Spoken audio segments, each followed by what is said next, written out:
Welcome to the TEFL Training Institute podcast, the bite-sized TEFL podcast for teachers, trainers, and managers.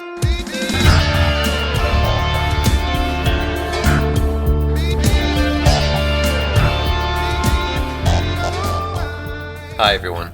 Hello everyone. Tracy the other day was on The Guardian and found this. What was it? It was an article about someone who's a teacher. Yeah, why he chose the profession. And he had this cool quote about learning to be a teacher. I don't look back on my first 4 or 5 years of teaching particularly fondly. Learning the ropes, experience the lows. When I mentor student teachers now, I always use the analogy of learning to drive as a good comparison for teaching. At the beginning, you clutch tightly onto your steering wheel, your lesson plan. You see nothing else. Everything outside of that is out of your control and terrifying.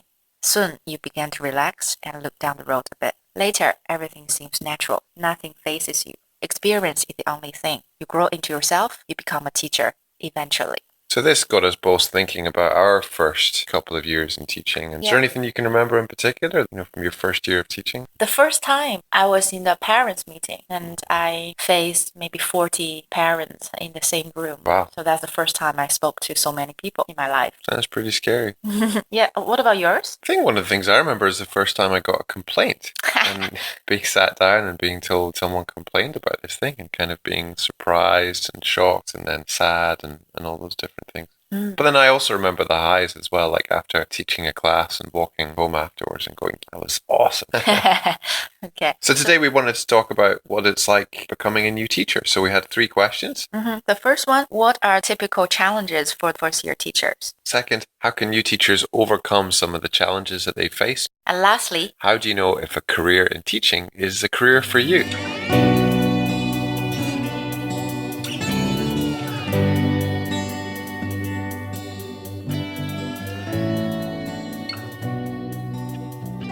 Can we talk about your one about parents? Because when you think about teaching, you think about being in the classroom with students. But I think there's a lot of things that surprise you when you're a new teacher. And definitely one of the things I think is having to deal with parents. So do you want to tell us about that? Like, how did you deal with that thing of being in front of a room of 40 parents? Okay, I think in terms of teaching in the classroom, I've seen people teach and I did practice in the public high school. So I don't think that's the difficult part. It just need more time to practice. But in terms of dealing with parents, I didn't see any teachers dealing with parents and I didn't have any training on that.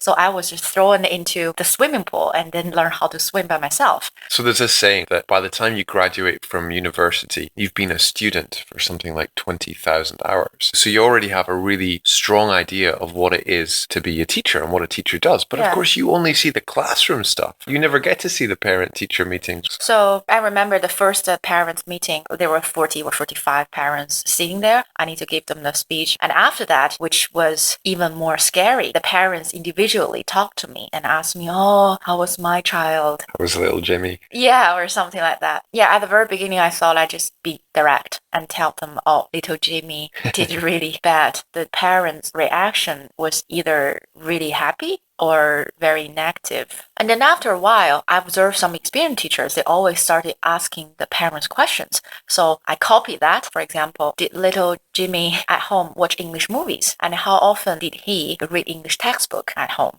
And then I just show them the scores for listening, reading, speaking, or whatever. And they can see, oh, actually, there's a clear evidence why their child didn't do really well in the different areas. Thinking about it now, one of the biggest challenges in teaching is realizing that you don't have to know everything and you don't have to be talking all the time. I can remember my first year thinking that you have to stand up and explain all this grammar to students when really you just learned the grammar from a book 7 minutes before you walked into the classroom. But really, it's very similar to what you were saying with the parents, where the best way to do it is actually just to come in with some questions and ask people and then show them some examples, really. Ross, you mentioned the first time you got complaint from people, you were shocked. So can you tell us more about it? I think so. Well, I can just remember one time feeling almost betrayed, like teaching this group of adults and using the occasional Chinese word with them. And then one of the students complaining. And I think what I tended to do then was go, oh no, I'm such a bad teacher. But I think it's one of those things where, back to what we were saying a couple of weeks ago, is you can't please all of the people people all of the time. And of course, sometimes you're going to get complaints. I think it's good to think about it and think, well, how could I have done that better? But for me, I think I found that almost like a little bit of a depressing thing to happen. And I think for new teachers, it's just going like, well, you got a complaint, but it's not the end of the world. It doesn't mean you're a bad teacher. Everyone gets complaints. So don't feel too bad about it. We won't be perfect, especially at the very beginning. Just be prepared and react to it and make some changes. Yeah.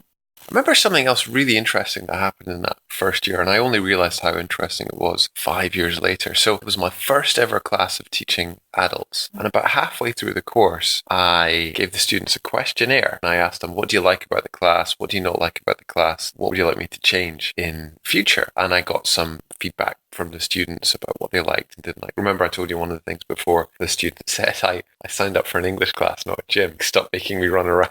I think because I was so used to teaching kids. But that was good feedback. But anyway, I remember my director of studies saying to me, what are you giving them a survey for? That's such a waste of time. So I stopped doing it. And then I guess 4 or 5 years later, I was doing my diploma in TESOL teaching practice. And after the second or third class, I gave the students a questionnaire. What do you like about the class? What do you not like about the class? What would you like me to do differently in future? And I realized I'd come full circle and that my initial instinct about what to do with adult students was correct. Ask them what they want, ask them what they like. And listening to some bad advice got me to do the wrong thing for 4 years. Maybe another challenge is deciding between your instincts, what you feel is the right thing to do, or maybe what you learned on your TEFL course, and then what people in your school or your institution are saying. I think for new teachers, you get a lot of very mixed messages from either like your own experience as a student, from your manager, from the textbook. So I think it can be a very, very confusing time for people to know what is the right thing to do.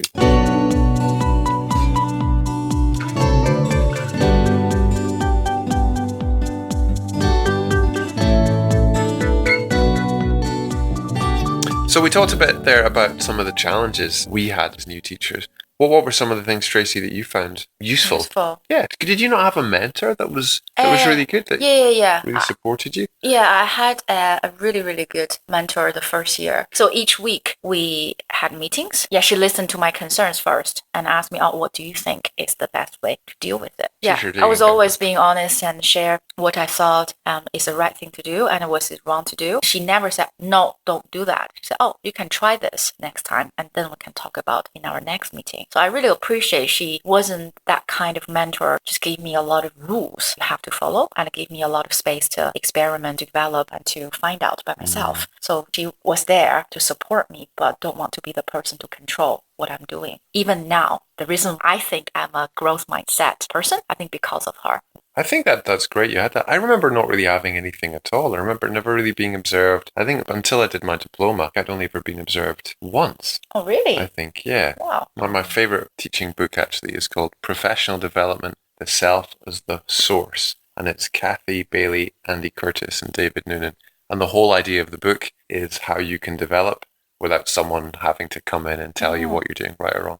Oh, cool. Awesome book. So yeah, because I didn't get observed by anyone really, that's something I started doing in my first year, which I found really useful, was going to observe other teachers in the same school as me. I found you always got something useful from it. I remember something that, and it's influenced me always from then on, was this teacher, and the students would say, very Chinese thing, teacher, teacher, and he would say, my name's not teacher. Yeah. And the students go, oh, sorry, Ben, or teacher Ben. And he'd reply to that, but he wouldn't reply to people calling him teacher. And I thought, that's so cool. And it's such good marketing as well, right? Because the kids go home and the parents go, tell me about your teacher. And if they actually say your name, that's much better marketing for you, isn't it? Yeah. But I think you can always get something out of observing someone else. Yeah, it just reminds me of my team teach program. So I started with around 15 teachers, and then each week, and they have 1 hour and doing team teach. So they can decide the topic and the area they want to focus, and then have to give each other feedback. And then the following weeks, and they have to, implement what they talked about. Did you have an example of an area that people focused on? For example, like, I don't want to repeat the same thing like 50 times in my class. But it's just very natural for everybody to say, like, okay, right? When they're doing team teach, when one teacher is not teaching and they're trying to give the other teacher a sign. Wow. So maybe raise their hand or maybe use some symbols when the teacher said the word, like, okay.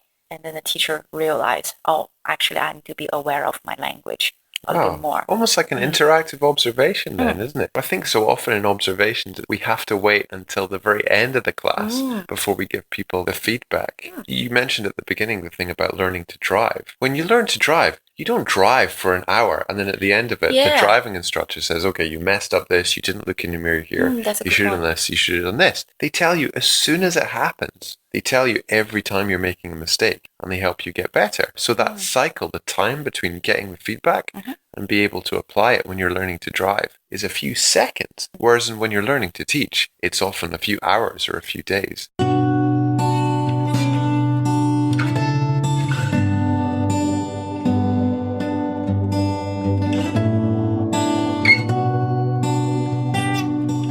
You've been teaching for like 10 years, right? Yeah. And me too, roughly. So when you first started teaching, did you think you'd still be involved in teaching 10 years later? I think so. What about you? Definitely not. I just plan to come and teach for, I think, about 6 months. Just wait to go and travel. I think a lot of teachers like you, the first year, they really don't know if you like it or not, and then maybe just for traveling purpose and see how it goes. And some people fall in love with it. Did you know, I used to be a civil engineer before, and I think I wanted to be a civil engineer because I thought it would be creative. You'd have lots of autonomy to do new and interesting things. What's your work? Like buildings and everything? You just like design stuff. Yeah. But I think the problem with it was that you'd end up designing a tiny, tiny part of one building. So you really didn't feel that you had very much I see. independence or creative output. Maybe you build the wall in the whole building or something like that. Something like that. Whereas I think what I really, really enjoyed about teaching was that there's a huge amount of autonomy, which I thought was great, a lot of independence. And then it's very creative. You get to make all your own materials. No two lessons are ever exactly the same. And I think the best thing of all about it is about helping people get better. To be a teacher, you need to be really creative, like you said, be autonomous. And care about people. I think that's the most important thing. You have to really care about your students. So I think that this profession have really high requirements for people. Yeah. So you know how I'd love to quote Penny Ur, right? Yeah, I know. Go on. So here's can I play a Penny Ur quote about how she says that you know if a career in teaching is the right thing for you? Okay. My secret criterion for who's a real teacher. I think if you can say, I get my yes moment from when a student learns something and I really feel that they've got it, and particularly, incidentally, the students who are slower or more difficult and find it more difficult, and the moment when they make that breakthrough and they can speak English or they've succeeded in a task or they've done something, that's real teaching. I remember deciding within 3 months that this is awesome, I want to keep doing this. And I remember having an argument in a bar with my director of studies, and he said to me, I bet you £1,000 that you're not involved in this industry in 10 years. And it's almost 10 years. You need to find him. I know, I need to find him and get my money back. And I think that's one of the really sad things about this industry is I think outside, a lot of people still have this impression of it, that it's something that people who want to travel do. But as one of our colleague, he says at the very beginning, he was a traveler who teaches. Now he became a teacher who travels. That's certainly what happened to me. Another thing is about satisfaction, because I think within 1 hour from the start until the end, you can see people develop so much, right? Just 60 minutes. Some other job, maybe not. You have to wait until, I don't know, a couple months or even years. Well, going back to that civil engineering thing that I said earlier, that I was in that job for a year and it was like 2 years or 3 years later before anything that I was working on got built. So it was almost this 3-year turnaround between working on something and seeing the result of your labor.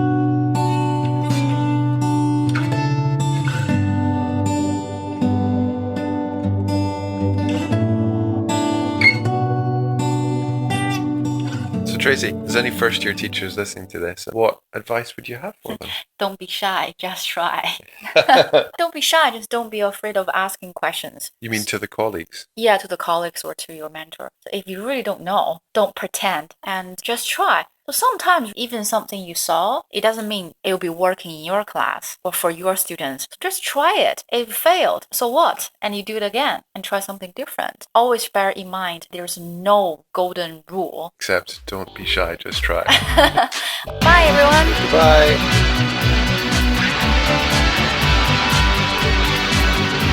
If you've got a question or a topic that you'd like us to discuss, send us an email or leave us a comment.